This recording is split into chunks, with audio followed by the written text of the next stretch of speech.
Welcome to Her Cancer, Our Story, a raw and honest podcast about facing stage 4 metastatic breast cancer as a couple.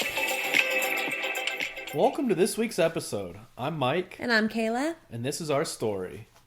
How you doing today, Kay? Tired but good. It's, the end of our mini spring break. So, it's Monday, which it feels like a Sunday, but it's nice. It'll be a shorter week. It is Monday. And normally we release on Tuesday and we record sometime, at the end of the week before.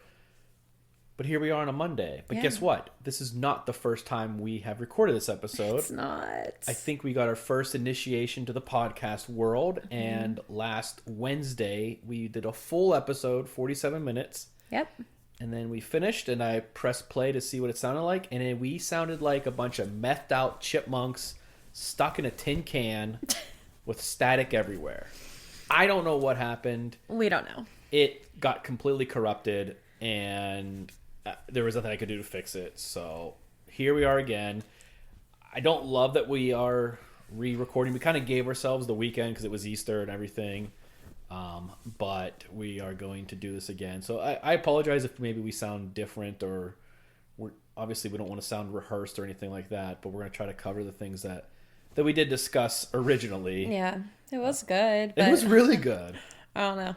It is what it is. Yeah, it maybe happens. at the end of the episode, I'll put a little clip in of what the original audio it was terrible. It was so bad. I told myself, I was like, I'm going to listen back to the whole thing and like pull out notes and everything. So when we do record, we can make sure we touch anything we don't have written down. And I was 2 minutes in. I was like, I can't do it. I just can't listen to this. I don't even know who's talking. So yeah. But yeah, we're tired. We had a good long weekend. Yeah, we had your family. Yeah. That was the first time we had seen your parents since everything in January happened.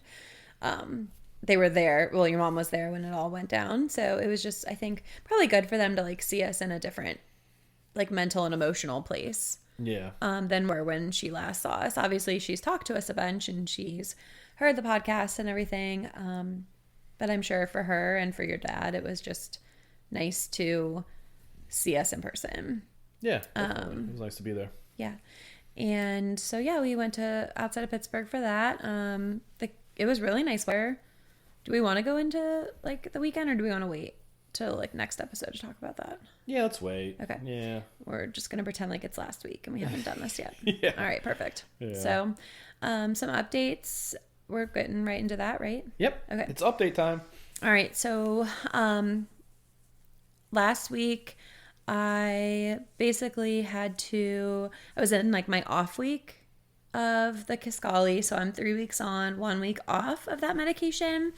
And so in order to determine whether I was starting the Kisqali last Tuesday, I had to get blood work. I had to get a third EKG. I also had to get my next Zoladex shot. And I feel like there was maybe something else that I can't remember now. Pick up my meds. Yeah. But yeah, so I went and got blood work done. And it's like the standard blood work. So they kind of check everything like cholesterol and iron and all of that. But they're also looking at my liver enzymes. And so this medication that I'm taking can impact your liver and could potentially mean that you can't be on this medication at all, or could potentially mean like you need a break or a dose reduction. Like there's a lot of things that come into play there. And so the good thing is like my liver's enzymes were fine. So that's great. That's a celebration, which meant... We're clapping. We're celebrating. Yeah, so that meant I could stay on it with that part. And then the other piece of that is also looking at my white blood cell count and my like neutrophils and everything, because there's something that you can develop called neutropenia. And if you do develop that, you just have to be really careful. It's similar, I guess, in a way of like when you go through like IV chemo where your blood cells are kind of trashed. And but with this med, they monitor that and could potentially want you to pause for an additional week or reduce your dose. Symptoms that you have could also mean a dose reduction. There's lots of different factors that come into play. But Even though my white blood cell counts and my neutrophils and everything were on the lower side, they weren't in like the normal range. They weren't like low enough to need anything. Yeah. So it's like standard. It's like what they would expect based on the medication that I'm on. Yeah. So that's a good thing. So, I'm trying not to share drinks with the boys, trying to just keep my hands washed, those types of things. But I'm also dealing with some dryness on my fingers, and like a little bit of like skin peeling as a result of that on a couple of fingers on both hands. But again, that's a symptom and it hasn't gotten worse. And I wasn't great about using lotion this week, so I feel like that's a positive. Yeah, that's good. What other ways have you combated that? I slept with gloves on my hands. Cotton gloves, I'm pretty sure. I found them in our bathroom closet. My mom got them for me a while ago. Like as a self-care thing, putting lotion on and like wearing those gloves can moisturize your hands. I hadn't actually used them before, but I was getting really nervous because all of a sudden it was like an overnight change where I felt the dryness and everything. And I was like, is it going to get way worse?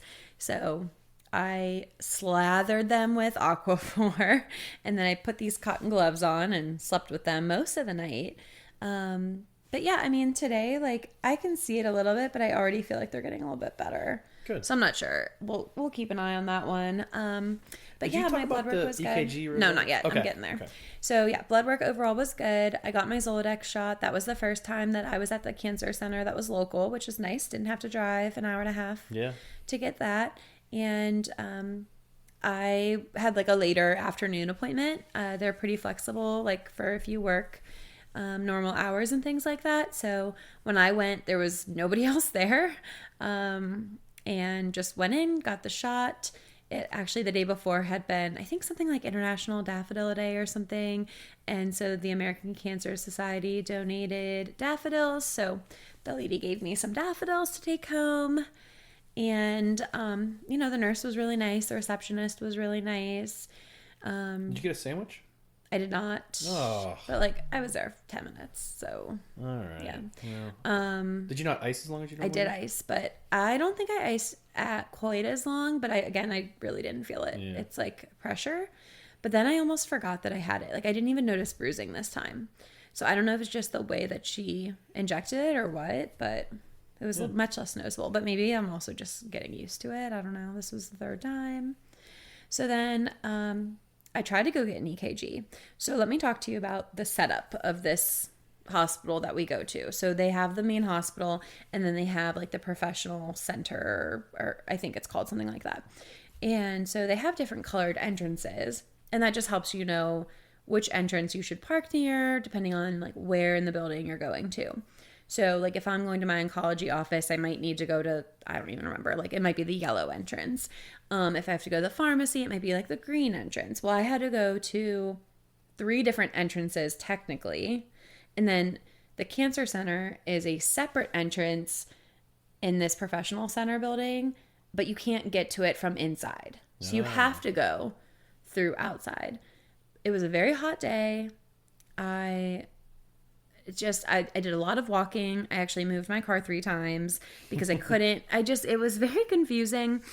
I also tried to get an EKG done, and apparently they just pick their own hours and write a sign on the door that they're closing at 12 this is or the whatever. Second time that you went and they were just randomly closed. Yeah, and I think you thought there was only one girl that worked there. There's 2. Yeah, but one at a time, right? Yeah, I've only ever seen one. And it's it's very odd. Closet. I think they also maybe do sleep studies there or something, because this last time, I forgot about this. This last time I walked by a room and the door was open, and there's a full-on bed with sheets and a blanket on top. A not a hospital bed, just a bed. There's a couple of those rooms. I don't know. Sleep study. I know you have, but not there. No. So. Well, they actually have a room there. Yeah, so maybe. I don't know. But anyway, so I did the EKG, and my results were normal. So, which is awesome, because now that was your second one, third one. So my heart is tolerating everything. So I don't have something called QT prolongation, so that's great. You are cutie though. Oh, thanks. I try. I don't feel very cute right now. I feel like I am exhausted. We both are. I look very tired. But that's awesome. So the medicine's working. Yeah. And you're tolerating it. Yeah. Because again, like I haven't felt them in several days, but I feel very tiny little lymph nodes up in my supraclavicular area. But like for anyone who isn't a doctor or going through this, what is that? So it's like where your clavicle is, where your clavicle like meets. So you feel that bone, and then there's that space up into your neck. So I had a lot, like I can't count how many supraclavicular nodes that were swollen and had cancer in them. And you couldn't see them, but when you could feel them. Yeah. And now I can maybe feel like 2 tiny little baby nodes, but I would say they're smaller than a pea almost. So that's very good. It's awesome. And my tumors in my breast are definitely changing too. So I'm just gonna keep sending those positive vibes to June when we get my first scan. Yeah, absolutely. Speaking of scan, you know, we've all heard of scanxiety, and obviously that's still down the road, but I'm sure we'll be there. But even with these little tests, I guess, like, you know, where it kind of determines if you can stay on the medicine, like, is there some anxiety getting those in your chart?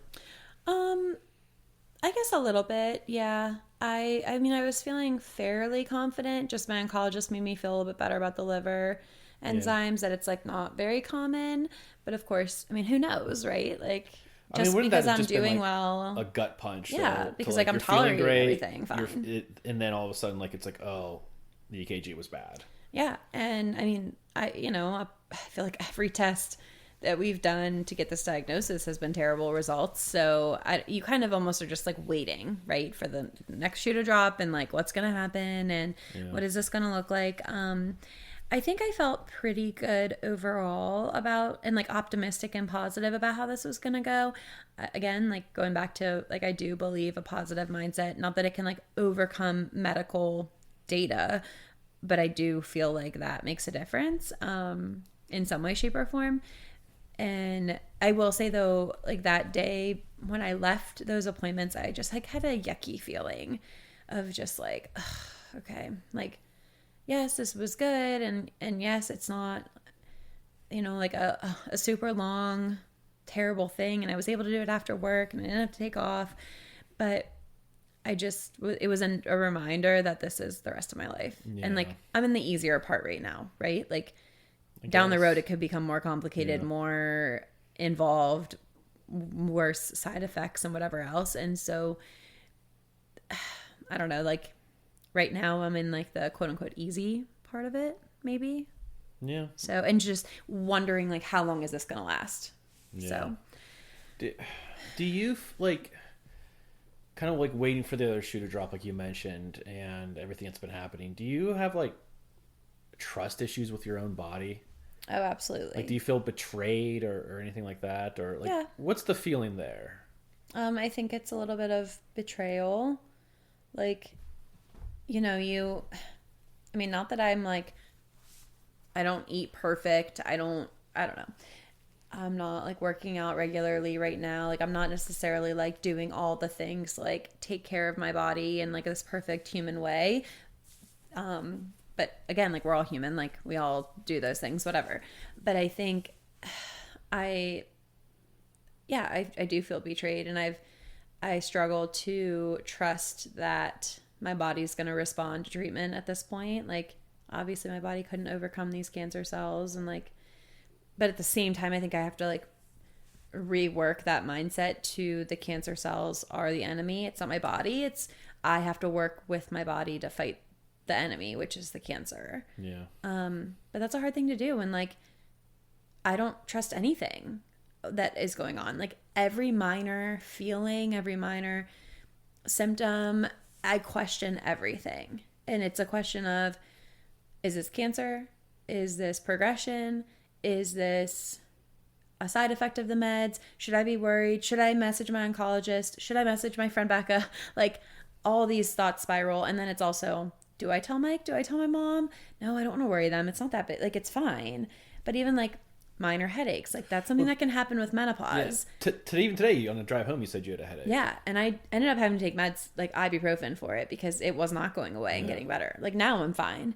but it was just not going away. And like, I'm not a person who gets headaches. And obviously, when you have cancer already in your body, and so the main 4 places that breast cancer tends to go are bones, liver, lungs, brain.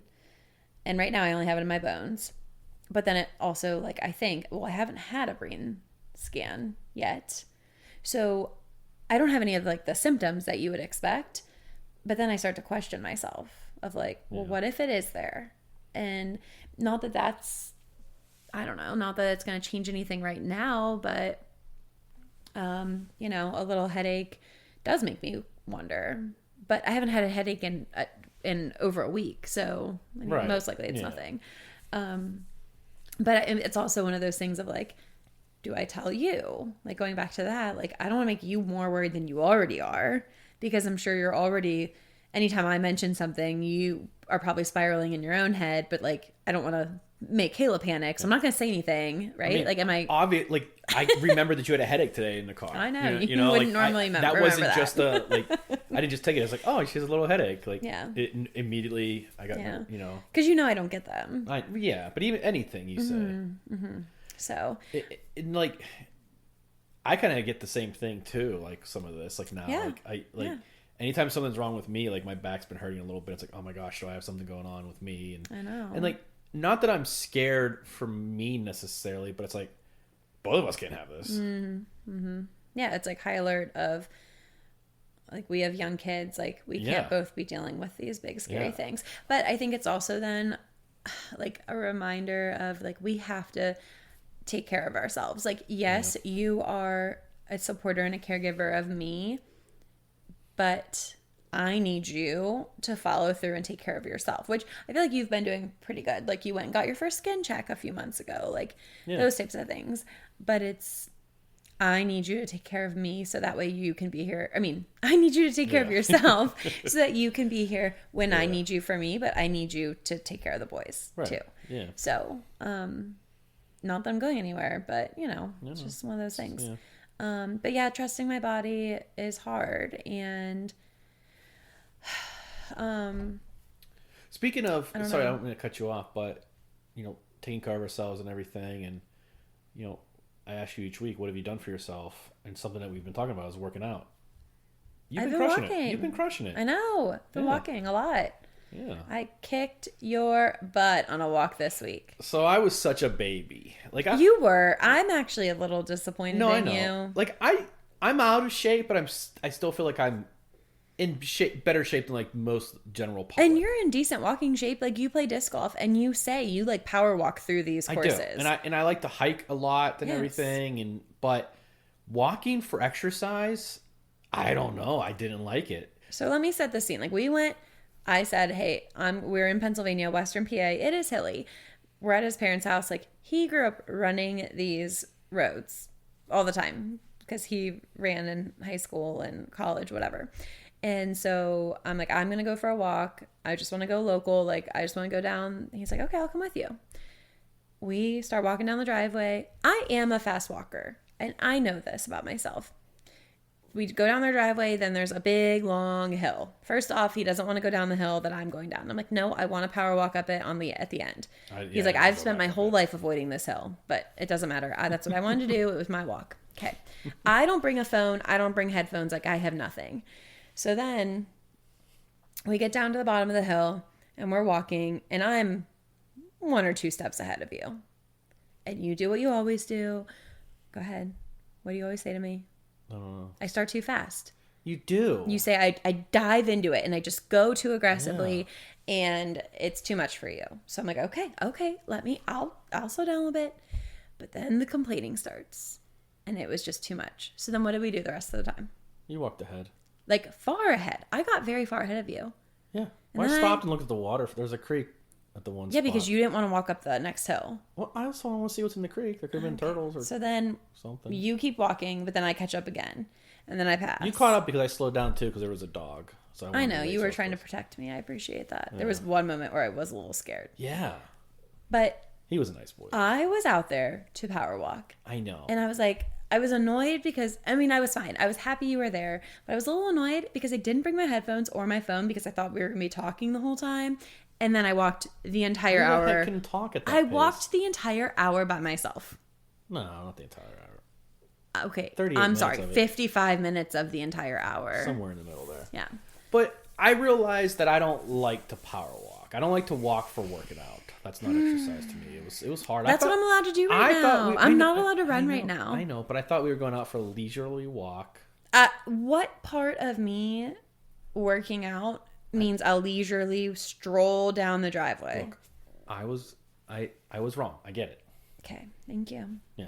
Appreciate we have not you. walked since together. No, I've walked by myself, but I am walking. Yes, I'm very proud of you. So, going back to everything, like how you're feeling right now, and so results are good, things are working, but you still have stage 4 breast cancer. I do. That's not going away. Do you think you look like you have breast cancer, stage 4 breast cancer, or anything? Like, do you No. feel like you look different? No, I mean, I might look tired, but what else is new? And for all intents and purposes, like you're living your life as normal. You're going to work, I am. taking care of the kids. Yeah. Do you worry, I guess, like, not the message that's sending, but like how people are interpreting stage 4 breast cancer for someone? Yeah, I mean, I think, there's not a lot known about stage 4 breast cancer in the community outside of it, right? Like it's a small community on the grand scale of all of it. But the reality is, like, more and more people are being diagnosed stage 4 at a younger age. Also, like, the reoccurrence rate after early stage breast cancer, it's scary. And I don't want to send the, like, people are really struggling who have it for a variety of reasons. Maybe they've been on several lines of treatment and the treatment they're on now is more difficult on their body. Maybe they have other chronic illnesses or side effects or I don't know, whatever it might be that impact them that I don't have. Like, I'm generally a very healthy person and don't have any pre-existing conditions. So I think in that way, like, I'm lucky, and I'm also tolerating the meds really well so far, but that's not the reality for everybody. And so, like, I just want to make it clear and, like, kind of send the message of, like, just because I'm doing really well doesn't mean everybody does really well. And just because I'm doing well right now doesn't mean I'm going to be doing well all the time. And there might be, like, peaks and valleys, right? Like, I'm doing really well right now. I might get to a point where I'm not, but that doesn't mean I'm just not going to be doing well for a long time. Like, I might get back to a point where I'm doing well. But yeah, I mean, there's a lot of battling in the stage 4 community, I think, over the terminology. Stage 4 metastatic breast cancer can be looked at as a chronic illness, and that can be looked at as in like a positive way, right? Like, when you think about other chronic illnesses, you think about like diabetes or Crohn's disease or whatever, and people live with those for a very long time. And yes, they have to deal with scary side effects, and yes, they could die from it, potentially, depending on what it is. But a chronic illness is treatable. We have things that can help. But the reality is, like, the life expectancy for those versus stage 4 breast cancer, that is a drastic difference. Like, it is you hate this word, but it is a terminal disease. I hate that. So there's a lot of, some people like calling it a chronic illness because it kind of gives you that reassurance that it is treatable. But some people don't like using that terminology because, again, it gives like the false impression that this is something that you can live long term with it, and it softens it. So I don't know. I'm kind of scratching the surface there, and like, I don't know. I'm not going to pretend to like be super knowledgeable about that yet, but just some of the groups I follow and things, I'm seeing like conflicting thoughts on that right now. Yeah. One thing that's like tough for me on my side is like when people ask, "Hey, how's Kaela? How's your wife?" Yeah. And my answer is, good. Like, she's doing really well right now. But I always have to throw that caveat in. she's good right now, or currently she's doing good, or for the moment she's doing good. Because one, I don't want to kind of like downplay it and give them any like false hope or false thoughts that like, oh, she's beating this, she's gonna beat this, she's doing really, you know what I mean? But also like, I don't like that I say that. I know. I don't want to have to say it. Like, you're doing good. I am, and that's like a celebration. Yeah. But yeah. But I don't want to, one, for them, I don't want them to, especially people that don't really understand, like that I know don't have a whole lot of information regarding stage 4. Like, I don't want them to get this false understanding. But also, I think I'm kind of like protecting myself too. I know. It's like a small scale, just thinking about us and our family. It's like, I want to protect us. And I think like I had a conversation with somebody who I've seen a few different times. He's not in our building frequently. But like we say hello and everything when he's there. And I happened to be working in my friend's office for a little bit on Friday or Thursday. I don't know, whatever day it was. And he was like, hey, how are you doing? And I was like, I'm good. And he's like, is it okay if I ask like how you're really doing? I was like, yeah, that's fine. And I was like, well, I mean, you know, overall, like I'm doing really well. And I gave him some details or whatever. And I was like, it's much better than December and January though. Like that was really not good. Like that was bad, because I felt like I just needed to still say like, yeah, things are good right now, but like I haven't been perfect or great throughout all this. But then, oh, man, I was going to think more on like a larger scale. And now I lost my train of thought with that part. That's okay. Maybe it'll come back. Yeah.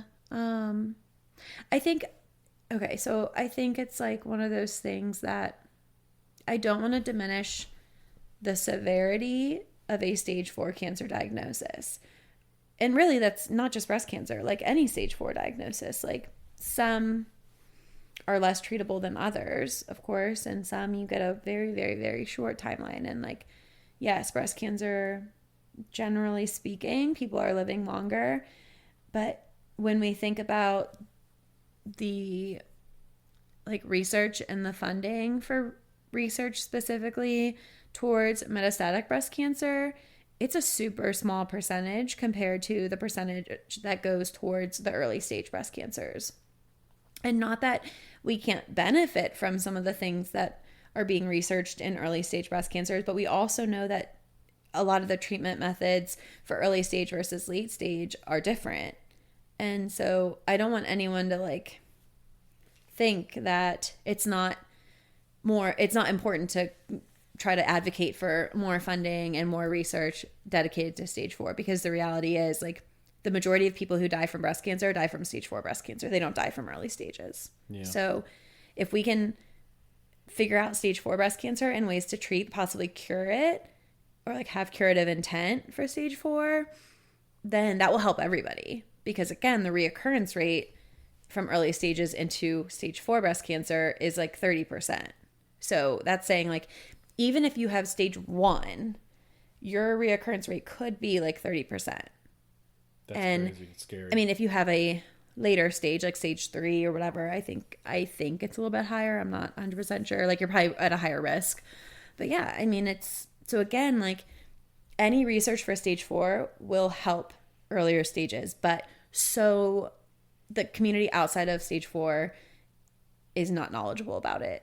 And like I'm guilty of that. I knew nothing about stage 4 breast cancer before I was diagnosed. So that's part of the reason why we're doing this. Like I want to make our family and friends aware, and then they can spread the message, you know, beyond us about what that looks like. Yeah, definitely. And I think it's tough when I try to talk to people. People ask me, it's awesome when people are asking about you. But sometimes I'll kind of explain it out. Like, how's she doing? You know, if this might be the first time someone's asked me about it. I haven't seen them in a while. And I tell them, you know, like, oh, well, she's doing good for now. And, you know, like, how's she doing with treatment? She's like, well, good. But, you know, stage 4 treatment's different. We're not treating to cure. It's just trying to, you know, treat and everything. And they're like, oh, yeah, so-and-so. I think they had that. And they kicked it. Mm-hmm. It's like, oh, okay. Yeah. You know, it's like, I don't know. I don't want to correct them, but I also, like, I don't want to have to deal with it at all. I know. And I'm like struggling with is it easier to, it is easier to just be like, okay, cool, like, and move on and not address it. But I think we have to decide at some point, like, what is that helping? And like right You're right. now, I don't think we're in a place necessarily to get into that conversation. But I hope at some point, like, I feel like confident in having that conversation. I think it's just like fine line of like not pushing people away from Oh wanting yeah, to know like what's I don't want going to make on. people uncomfortable. Yeah, like, But at the same time, like knowledge is power. So Yeah. I don't know, like it's Yeah. tricky. It is. It definitely is tricky for sure. So, do you ever feel like you kind of mentioned this, but like guilt or like just like people are questioning, like, is she making a bigger deal out of this than it is? Like, is she really that sick? Yeah, because again, like I think the way I am living life right now, if you don't know what's going on, you wouldn't know. And if you don't know me that well and you don't know anything about what stage 4 looks like, I think you could question things. And I'm not saying anybody thinks I have like ill intentions or like I'm making something up, but it is hard. Like I'm still working full time, but even though I'm in a better place mentally and emotionally, like I am not the special ed case manager I was before December. Right. Like I'm in a better place with work than I was in December and January, but I am not like up to my typical level of I don't know, work Everything's ethic, I changed guess. and so Yeah. many, like so many different things, and Like I'm forgetful more. I'm not remembering everything. Yeah. Like I don't know, and it's so frustrating because that's so not me. And like my coworkers have been amazing, and my special ed specialist who's helping me, Meg, has been amazing and so helpful. Like I haven't really talked about her, but like she's just jumped in the last few months and like taken over and helped and just covered things. And when I've made mistakes, like she is not making it a big deal. Like it's just okay, like let's just, fix it or whatever. Because I'm making mistakes that I wouldn't normally make. But it's been really nice like having her there, and she gives some comic relief. Like she's a big personality, and I'm sure she'll laugh because she listens, so she'll laugh when she hears this. But she keeps like things light, but at the same time, like she's also checking in to make sure I'm okay. And sometimes she's like, I was gonna almost say this joke, and I realized it's probably really inappropriate, and I shouldn't say that to you right now. But with her, like it's fine. Yeah. I don't know, but I'm still not back to my normal No, but go-getter, you're still- like do all the still things. performing at a fairly high level, and you're trying. doing it. You're going to work every day, and with the stage 4 diagnosis, like you technically don't have to. Like you qualify for long-term disability, right? Yeah, I mean, we haven't done a whole lot of research into that yet. I do think my doctor would have to sign off on that. So I guess it but I think depends. stage 4 like falls into the category. It for does, that. yeah. But I do think my doctor would still have to be like, yes, like Right. she yeah. can't But perform. say if you did that, like, would you feel like guilty? Like, oh, I can work. Why am I not working? Yeah. I don't know. I know. And I think as we kind of navigate this together, like we'll have more conversations about that because right now I'm like, I just need to get through the end of the school year, and I mean, I have all intentions of coming back to work next year, but Yeah. we don't have a crystal ball to see what my scans will look like and if the meds will be working and what that next step will be. And Yeah. I think So, June yeah. will tell us a lot there. yeah. Just, kind of like a lot of, all the scary unknowns of the future. Like, how are you dealing with that? And just live in uncertainty. Like, you talk about this before, just scan to scan, and we haven't gotten to that first scan yet. Even. Like, we're so new to this. Yeah. And it's one of those things of like, we're talking very positively about all these body changes that I'm feeling and how well I'm feeling on the meds and like how I think I'm responding to treatment. But we won't know until June because so there's something in blood tests called tumor markers, and there's 3 different ones that they've run for me, and mine are all in the normal range. So in a way you're like, oh yeah, that's awesome. Yeah. But the reality actually is that my tumors just don't make the proteins or whatever it is that will make those tumor markers show up. So we aren't going to be using tumor markers in the future. Yeah, you texted me the results for that. You said something along those lines, and that the cancer doesn't feed the tumors or something. I can't remember what it was. I don't remember. I can't remember. That wasn't but it. it scared me because it made it sound like, oh, does it not, like, is the tumor shrinking not a good thing? Is this not good news? I was like, I don't know. No, yeah, it is good. Like, I didn't understand at the time, but yeah. So, I mean, it's fine. It's just, and tumor markers aren't fully reliable anyway. They can help you look for trends, but that's not the end all be all. That's not, the oncologists generally look at scans and also symptoms and like how I'm feeling. So yes, the way I'm feeling and the fact that I'm really not having any symptoms of the cancer itself that's a great thing. And that's a good sign. Now, if I start having some symptoms that aren't necessarily side effects, but we do think they're more cancer symptoms, like, okay, that's concerning. So in the future, we're going to be looking at symptoms that aren't side effects and scans. And so, we're sitting here and talking really positively about how I'm doing. But yeah, I mean, there's some fear of like, okay, come June, what if the scan shows that it's not working? Then what? And so it's almost like that false positivity. And, but at the same time, like there's nothing I can do between now and then other than keep showing up, keep taking my meds, keep doing the blood work and like hoping for the best. And so I'm choosing to live that way versus living each day like scared and fearful of what's to come because there's nothing I can do about that. Yeah. Like I have to believe in the medicine and I have to believe and trust my body that it'll respond well. Will that always be the case? No, but I also have to trust that right now things will work. Yeah. And there's a lot to trust your body about. Like you were a national qualifier in the 800 meters in college. Birthed and grown 2 beautiful sons. Yeah. That's that's like challenging too. Because I'm going to loop back to those kids. Like I was a pumping machine for both babies. Were. Yeah. I was to get a freezer. Yeah. We had to buy a second freezer. Like I had to exclusively pump for both because I was just an overproducer, massively overproducing. The letdown was so crazy and they could not feed. And like one of the things they say to help prevent breast cancer is breastfeeding. Well, I mean, I didn't like breastfeed in what you would typically think of. Like they fed from a bottle, but like I was pumping milk and like mine is invasive ductal carcinoma. Like it started in my milk ducts and that almost feels like a cruel I'm glad thing. You brought that up because whenever like one of the oncologists was explaining this at the beginning, like invasive ductal carcinoma, she explained like, oh, it starts in the milk ducts. And I thought that's so weird because it's like, I don't know if ironic is the word, but it's just it feels very that's ironic. where like you gave life and sustenance and everything to our kids, and now that body part is kind of like, now it's doing this. Yeah, like for Everett, at one point we had 100 gallon. Well, I mean total in our freezer. We had 100-gallon bags filled with 10 6-ounce bags each. With Everett, you donated some or you. I did because I didn't know what we were going to do. And I fed both of them. Like I stopped pumping at 8 or 9 months for both of them. And we still fed them to a year. There's still a bag in the I know. freezer. It's like I can't get rid of it. I know. I can't. I saw it and I didn't throw it away. Like we're not going to do anything with it. It's so old now. He's 3.5.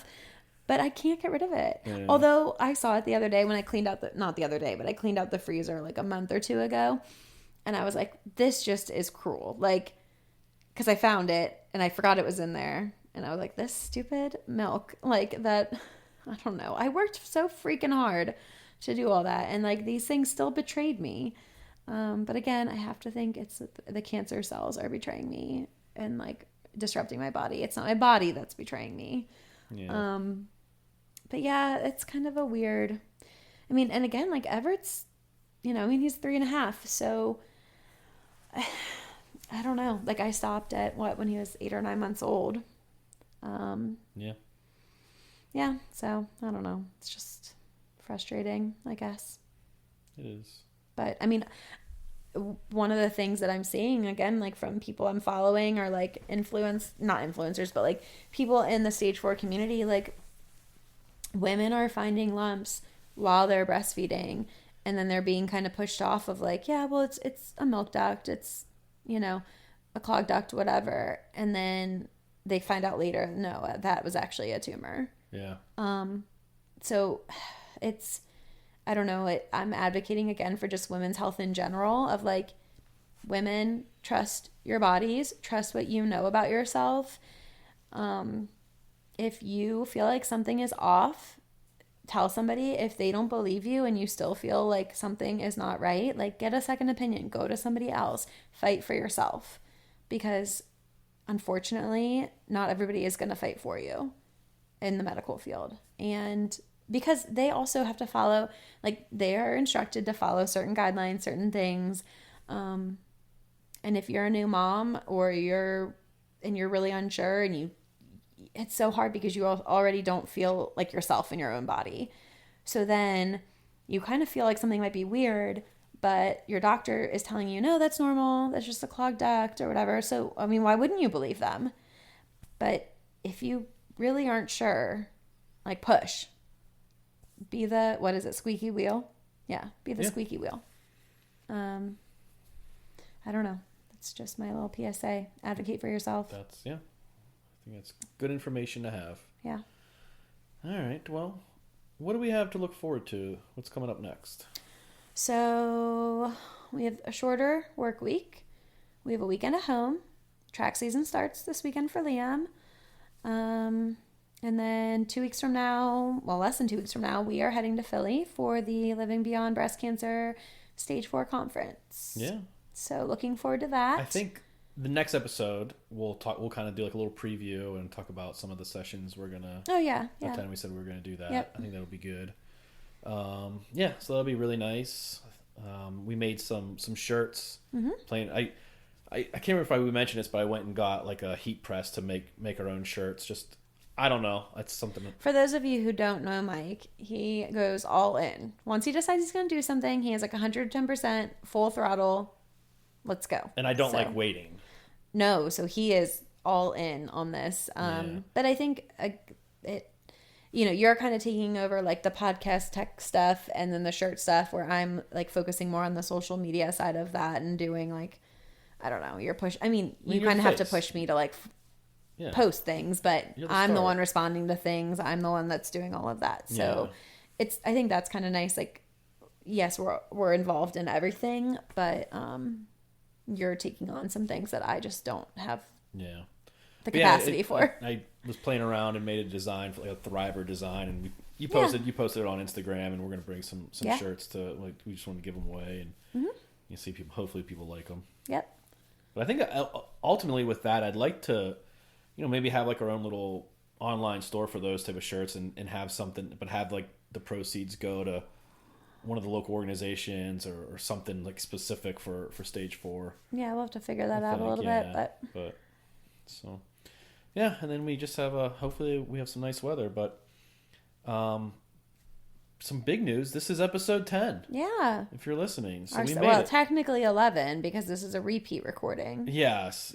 And fingers crossed. I've been listening off and on. I'm putting some headphones on to make sure the sound is good. So fingers crossed. I'm so scared when I hit stop and then hit play again that we are not re-recording this if that happens. Yeah, if there's no episode on Tuesday, tomorrow, that's why. Yep. Yeah. But yeah, I think now's a good time to wrap it up. All right. Well, thank you. Yep. Had fun. Love you. Love you too. Bye. Bye.